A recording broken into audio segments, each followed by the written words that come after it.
Welcome back dear students to the physics world. आदाब, सत श्री अकाल, नमस्कार। तो आज हम जो क्वांटम मैकेनिक्स पढ़ रहे हैं, जिसमें एटॉमिक मॉलिक्यूलर स्पेक्ट्रोस्कोपी और क्वांटम मैकेनिक्स की बातचीत चल रही है हमारी, उसमें एक और डाउट आया आपका, दैट इज स्टर्न-गार्लक एक्सपेरिमेंट।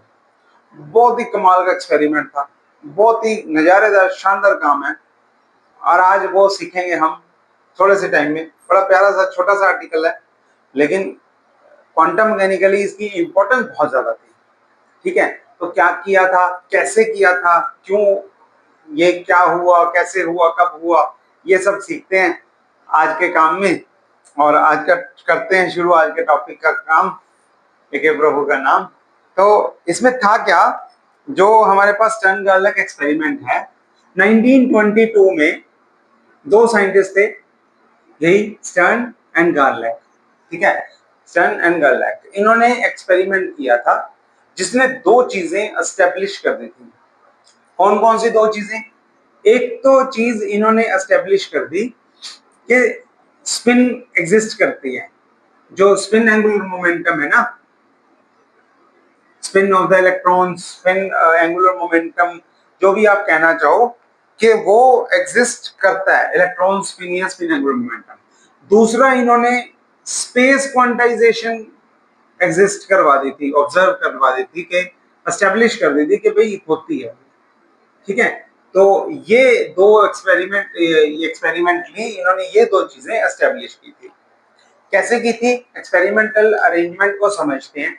इन्होंने क्या किया, एक ओवन लिया, ओवन में क्या किया, सिल्वर एटम लिए। ठीक है, सिल्वर क्यों लिया, ये भी एक अपने आप में क्वेश्चन है। तो हम ये भी सीखेंगे कि ऑब्जेक्टिव में किस तरह के क्वेश्चंस फ्रेम किए जाते हैं, स्टर्न-गार्लक से किस तरह से क्वेश्चंस पूछे जाते हैं। ठीक है, तो ये भी क्वेश्चन बनता है अपने आप में कि क्यों भाई सिल्वर क्यों लिया। तो अगर आप सिल्वर की इलेक्ट्रॉनिक कॉन्फ़िगरेशन देखोगे तो आप को मिलेगा उसमें कि इलेक्ट्रॉन के साथ जो फुली फील्ड है वो तो है ही है, उनमें तो कोई दिक्कत ही नहीं है। लेकिन इसके बाद वाले जो एटम्स हैं उनमें ये होता है 4d10, ये भी फुली फील्ड। और फाइनली जो है वो इसमें आता है 5s1, यानी कि एक अनपेयर्ड इलेक्ट्रॉन है, एक अनपेयर्ड इलेक्ट्रॉन है जो जा रहा है। अब ये अनपेयर्ड इलेक्ट्रॉन की वजह से ये जो बीम जाएगी, इलेक्ट्रॉन बीम जाएगी, ये क्योंकि न्यूट्रल एटम है लेकिन इलेक्ट्रॉन पेयर है, ये अनपेयर है, तो इलेक्ट्रिक फील्ड में तो ये काम नहीं करेगा, लेकिन मैग्नेटिक फील्ड पे ये बड़ा अच्छा रिस्पॉन्ड कर सकता है। ठीक है, क्योंकि इसका अनपेयर्ड इलेक्ट्रॉन की वजह से मैग्नेटिक मूवमेंट होने वाला है और वो यहाँ पे बड़ा अच्छा काम करेगा। ठीक, तो इन्होंने यहाँ से एटम लिया और यहाँ से बीम निकाली, उसे स्लिट में से पास कर दिया, और फाइनली आगे क्या किया, फाइनली नॉर्थ साउथ एक नॉन यूनिफॉर्म मैग्नेटिक फील्ड लगा दी।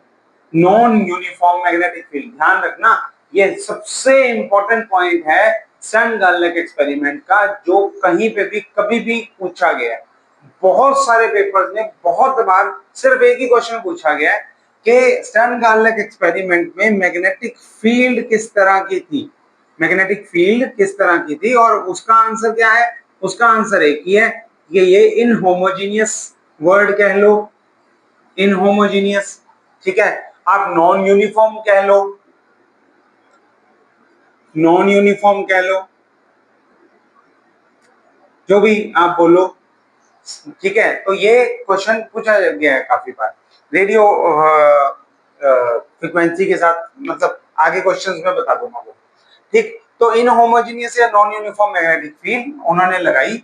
कैसे लगाई, ये भी क्वेश्चन बना हुआ है अपने आप में, ये भी एक क्वेश्चन है।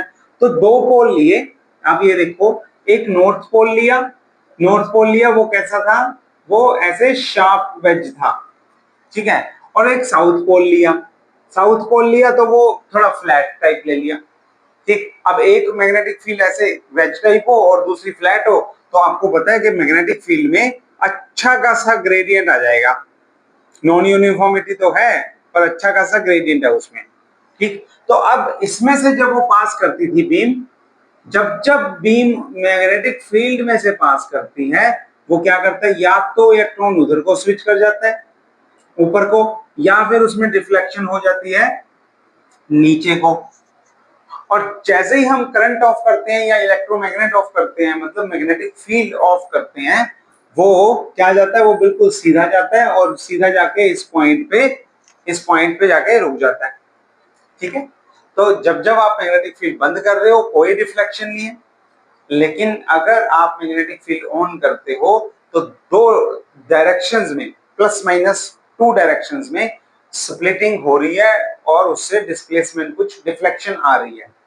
अगर आप इसे एक्स एक्सिस मान रहे हो, जनरली हम मानते हैं जो इसे एक्स एक्सिस मान रहे हो, और ये मैग्नेटिक फील्ड जेड एक्सिस में है, तो इस तरह से परपेंडिकुलर डायरेक्शन में ऊपर और नीचे, स्पिन अप स्पिन डाउन। अब ये स्पिन अप डाउन मतलब हमने यहाँ पे रिप्रेजेंटेशन है, सिंबॉलिक है, ध्यान रखना। अगर मैं मैग्नेटिक फील्ड वाई डायरेक्शन में लगा देता, perpendicular to X, Y axis भी हो सकता है, तो ये लेफ्ट राइट हो जाते हैं। ठीक है, तो ये डिस्प्लेसमेंट किस डायरेक्शन में है, मैग्नेटिक फील्ड में ग्रेडियंट है जिस डायरेक्शन में, उसी डायरेक्शन में वो डिफ्लेक्शन होगी। ठीक है, लेकिन हम बोलते हैं अप और डाउन ही है। It doesn't mean up and down, it means one in positive direction और another in opposite negative direction। ठीक हो गया, तो ये एक्सपेरिमेंट था, ये कहानी है सारी, और यहां से एस्टेब्लिश हो गया कि भाई कोई स्पेस क्वांटाइज है, एक पर्टिकुलर पॉइंट पे जाके ही वो डिफ्लेक्ट होके ही वो अपना रिजल्ट रोक देते हैं, रुकते हैं, और स्पिन भी अप डाउन उस तरह से क्वांटाइज है। दो क्यों बने, दो का भी आपके पास आर्गुमेंट है, वो तो बहुत बार कर लिया हमने। इलेक्ट्रॉन की स्पिन कितनी है, ये भी क्वेश्चन पूछा गया, स्पिन कितनी है 1/2। तो अब इसमें आप वैल्यूज देखो, s ऑर्बिटल है ना, s ऑर्बिटल है, तो s के लिए l कितना होगा, s के लिए l होगा 0। स्पिन कितनी है, स्पिन है हाफ, तो j कितना होगा, j होगा l और s से मिला के l प्लस s या l माइनस s, और ये भी हो गया हाफ, यानी कि इक्वल टू हो गया s। तो यहां से अभी आपको दो तीन चीजें मिल जाएंगी, हर तरह का क्वेश्चन बना हुआ है। बस ये एक छोटी सी डेरिवेशन करवा दूं मैथमेटिकल, फिर आपको सारे क्वेश्चंस बताऊंगा किस किस तरह के बनते हैं, और आप देखोगे 5 मिनट में कैसे आपको हर तरह की वैरायटी मिल गई। ठीक है, तो जे ये हो गया। तो आप यहां से भी देख सकते हो कि कितने लेवल्स बनेंगे, इससे बना लो, चाहे स्पिन से बना लो, चाहे जे से बना लो, कितने बनेंगे 2j + 1, यही फॉर्मूला होता है ना, 2j + 1 फॉर्मूला है। तो एम जे की वैल्यू या एम एस की वैल्यू कितनी हो गई, एक माइनस हाफ एक प्लस हाफ, ये दो वैल्यूज आ गई। तो हमने एक को डाउन बोल दिया, एक को अप बोल दिया, खत्म, सिंपल था, कोई मुश्किल वाली बात नहीं। ठीक है, तो न्यूट्रल एटम क्यों लिए थे ये भी बता दिया मैंने। तो अब इसमें जो है मैथमेटिक्स करके देखते हैं थोड़ा सा, कि किस तरह से आप उस वेरिएशन देख सकते हो उसकी। तो आपको मालूम है कि अगर किसी भी मैग्नेटिक मूवमेंट को फील्ड में रखते हो तो पोटेंशियल एनर्जी कैसे आती है, ये फॉर्मूला हमने कई बार पढ़ा हुआ है, माइनस म्यू डॉट बी। अब म्यू कौन सा लोगे, म्यू जे वाला लोगे, म्यू जे। ठीक है, और उसका मैग्नेटिक मूवमेंट का क्या फॉर्मूला है वो भी हमने पढ़ा हुआ है, पहले ही पढ़ लिया था वो, तो मैग्नेटिक मूवमेंट का तो बेसिक सा फॉर्मूला है, वो आप लगा दोगे। तो ये एस में पढ़ा पहले, फिर बी में, एल में पढ़ा, फिर पहले एल में पढ़ा, फिर एस में पढ़ा, फिर जे में पढ़ा, टोटल वाला लगा रहा हूं मैं। तो एक तो बोहर मैग्नेटॉन आता था इसमें, बोहर मैग्नेटॉन याद है, Bohr magneton was E H cut upon 2 pi, sorry 2m, E H cut upon 2m। ठीक है, तो इसमें ई एच अपॉन 4 पाई एम भी लिखा जाता है, एच कट को अगर आप एच अपॉन 2 पाई पुट कर दोगे तो ये ई एच अपॉन 4 पाई एम लिख सकते हो, सिंपल है। इसका ऑर्डर आपको याद होना चाहिए, क्वेश्चन पेपर में बन जाता है। आप पावर्स का अंदाजा लगा सकते हो कि 10⁻⁻³ ऑर्डर का है, एग्जैक्ट वैल्यू अगर नहीं भी याद है। अगर नहीं भी पता होगा तो ई की वैल्यू, एच की वैल्यू, एम की वैल्यू, पाई की वैल्यू आपको पता है, सिर्फ 10 की पावर्स काट पीट के देख लेना कि कितनी पावर है, उससे भी अंदाजा हो जाएगा। ठीक है, ये अपने आप में क्वेश्चन है। म्यू बी के साथ कौन आता था, म्यू बी के साथ आता था √JJ+1, और एक फैक्टर हम लगाते थे जी, जो इसमें काम आता है बड़ा हमारे पास, एच का एच वगैरह नहीं लगा रहा। तो ये हो गया हमारा रूट जे जे प्लस वन।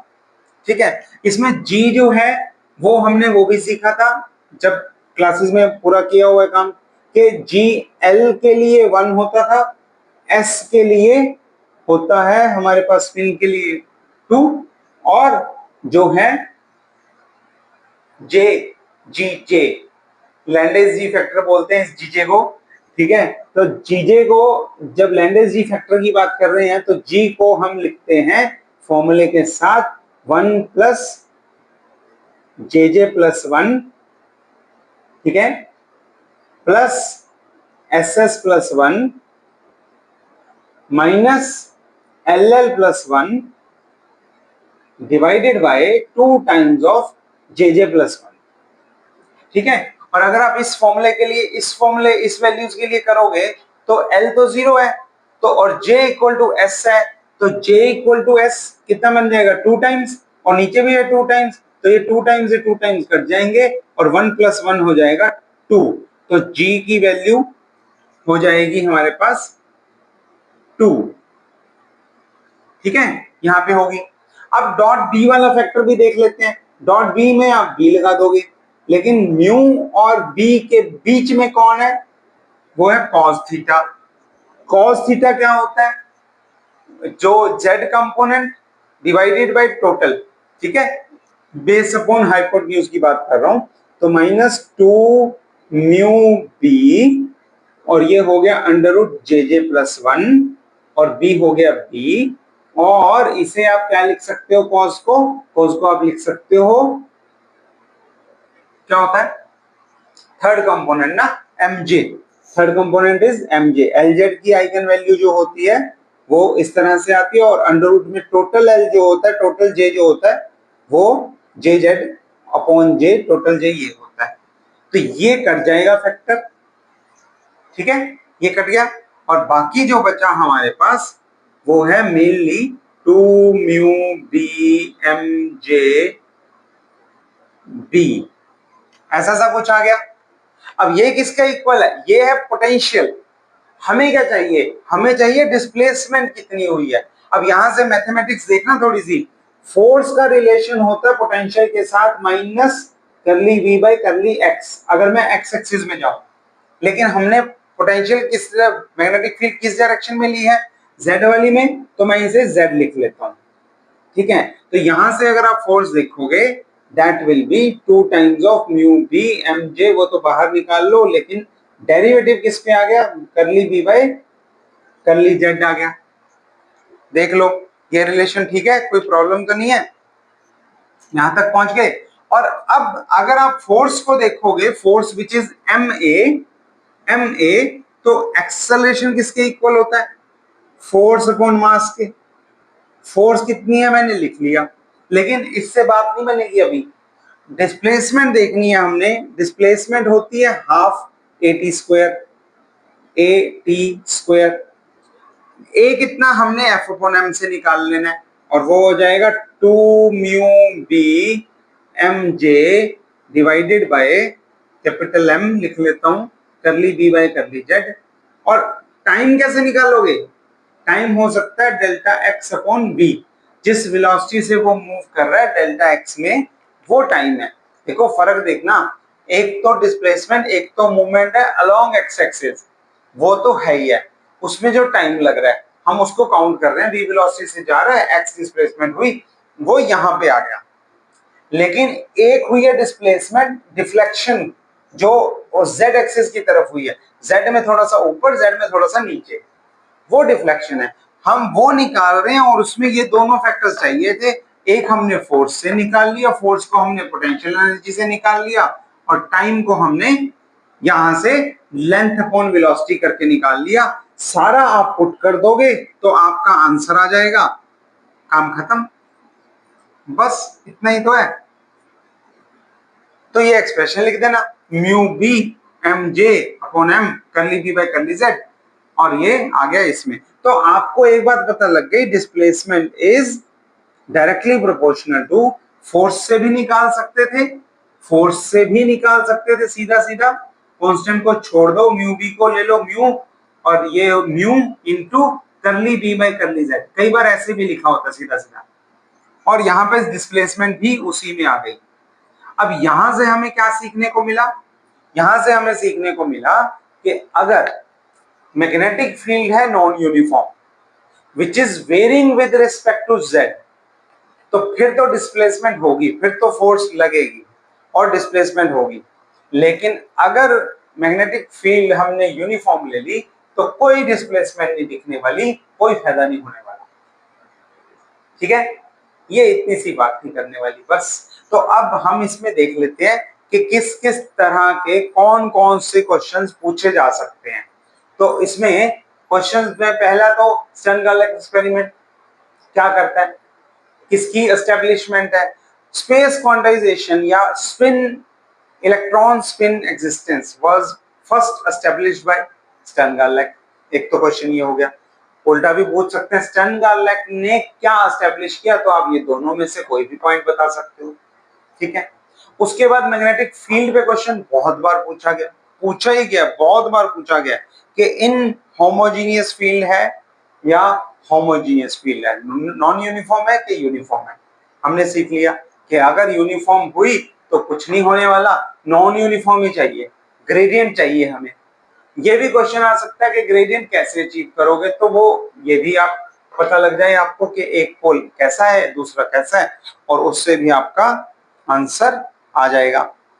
ठीक है, अच्छा एक बार तो ये भी क्वेश्चन आया हुआ है एक पेपर में कि एक्स एक्सिस में तो हो गया वो हमारा पार्टिकल जा रहा है और जेड एक्सिस में हो गई मैग्नेटिक फील्ड, बिल्कुल यही केस जो हमने लिया। तो अगर प्लस जेड डायरेक्शन में मैग्नेटिक फील्ड इस तरह से लगी हुई है, तो आप बताओ angular momentum, spin angular momentum का कौन सा कंपोनेंट डेफिनेट वैल्यू रखता है, कौन सा कंपोनेंट डेफिनेट वैल्यू रखता है। तो अगर आप देखोगे तो स्पिन का एक्स कंपोनेंट डेफिनेट वैल्यू नहीं रखता, वाई कंपोनेंट डेफिनेट वैल्यू नहीं रखता, लेकिन एस जेड पक्का कांस्टेंट है, क्योंकि जेड कंपोनेंट क्या देता है, प्रोजेक्शन देता है। ठीक है, तो इसकी value plus minus half, M S plus minus half, ये वाली फिक्स है। और टोटल जो एस स्क्वायर है वो कितना है, वो है under root S S plus one. S की वैल्यू होती है तो एस स्क्वायर की एस एस प्लस वन होगी, ये भी फिक्स है। ठीक है, एक बार क्वेश्चन ये भी पूछा जा सकता है कि स्टर्न-गार्लिक एक्सपेरिमेंट में, एक बार आपको ये भी क्वेश्चन पता होना चाहिए, मैंने क्वेश्चन को थोड़ा सा फ्रेम कर दिया उलट। स्टर्न-गार्लिक एक्सपेरिमेंट में 5 लाइंस ऑब्जर्व हुई, यहाँ पे कितनी हो रही है, 2 लाइंस ऑब्जर्व हो रही है। वहां पे मैं कितने बता रहा हूं, मैं कह रहा हूं कि 5 लाइंस ऑब्जर्व की गई। अब आप बताओ कि उसमें से जे की वैल्यू कितनी होगी, जो टोटल एंगुलर मोमेंटम है वो कितना होगा। तो फॉर्मूला मास्टरपीस है, आपको पता है 2j + 1, वो अगर 5 हो जाएगा तो जे कितना आ जाएगा, 2 आ जाएगा, आ गया, कितना ही था। एक बार फॉर्मूला टोटल भी पूछा जा सकता है, भाई कि ये वाला फॉर्मूला ये वाली वैल्यूज पुट करके यहाँ पे टोटल फॉर्मूला निकाल लो और बताओ कि ये z की एग्जैक्टली वैल्यू कितनी है, या फिर करली b बाई करली z की वैल्यू कितनी है, करली b बाई करली z। तो आप क्या करोगे, यहां से करली b बाई करली z की वैल्यू निकाल लोगे। इन टर्म्स ऑफ डिस्प्लेसमेंट भी आ सकता है, इन टर्म्स ऑफ फोर्स भी आ सकता है। ठीक है, एग्जैक्ट फॉर्मूला पूरा मैंने आपको इसीलिए डेरिवेशन करवा दिया। ठीक, एक बार क्वेश्चन, मैं इस क्वेश्चन को और घुमा के कैसे लिख सकता हूं, मैं पूछ सकता हूं कि भाई बताओ अगर एक्स एक्सिस की तरफ जा रहा है पार्टिकल तो मैग्नेटिक फील्ड की डायरेक्शन क्या होगी। तो magnetic field parallel to X axis, perpendicular to X axis, और इस तरह से ऑप्शन दे सकता हूं। तो आप भी बता देना कि मैग्नेटिक फील्ड का ग्रेडियंट हमें कहां चाहिए, परपेंडिकुलर टू दैट फील्ड। इस तरह से आप मल्टीपल क्वेश्चंस मल्टीपल डायरेक्शंस में एक ही बात को घुमा घुमा के पूछ सकते हैं वो, और आपको आंसर करना आता होना चाहिए। That was all about stern-garlic experiment. अगर लैंडेस जी फैक्टर का क्वेश्चन आया तो ये फॉर्मूला आपको याद होना चाहिए, और इस पे तो सेपरेटली क्वेश्चन बन जाता है कि इस केस के लिए बताओ जी लैंडेस जी फैक्टर की क्या वैल्यू होगी। तो जीजे का ध्यान रखना है। ठीक है, दिस इज जी जे। अगर एल और एस के लिए देख रहे हो, यहाँ पे जी के लिए इसे सिंपली जी से भी लिख देते हैं। ठीक हो गया, ओके। बोहर मैग्नेट्रॉन की बात भी मैं आपको बता चुका हूँ। तो ये 8-10 तरह के क्वेश्चन इसमें से बनते हैं पूरे, बहुत प्यारे प्यारे छोटे छोटे क्वेश्चन हैं, कोई बड़ी बात नहीं है, आराम से कर लेना, ठीक है। और आई होप आपको समझ में आ गया होगा स्टर्न गार्लिक एक्सपेरिमेंट में मोटा मोटा क्या हुआ था, किस तरह के क्वेश्चन आते हैं, किस तरह से करते होते हैं। अच्छे से पढ़ लेना, असाइनमेंट्स के टेस्ट, असाइनमेंट के क्वेश्चन प्रैक्टिस कर लेना। हम मिलते हैं अगली वीडियो में अगले टॉपिक डाउट के साथ। तब तक के लिए take care, bye bye, stay tuned with us, thank you.